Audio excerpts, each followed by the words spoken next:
Pinahinga ko lang ng ilang segundo, siguro mga 3 seconds. At eto na tayo sa crossing river.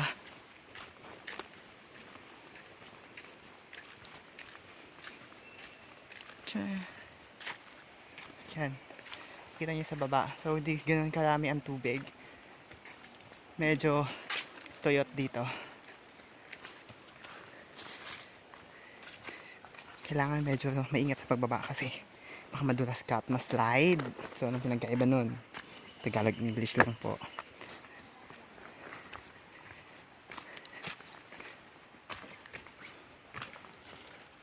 Yan. Medyo mabato talaga siya dito. Yan o. Parang ang sarap ng ilubog ng paa ko. Makita mo pa ng lugar, parang ma-refresh ka na agad. Lalo na yung, yan o, yung pagdaloy ng tubig.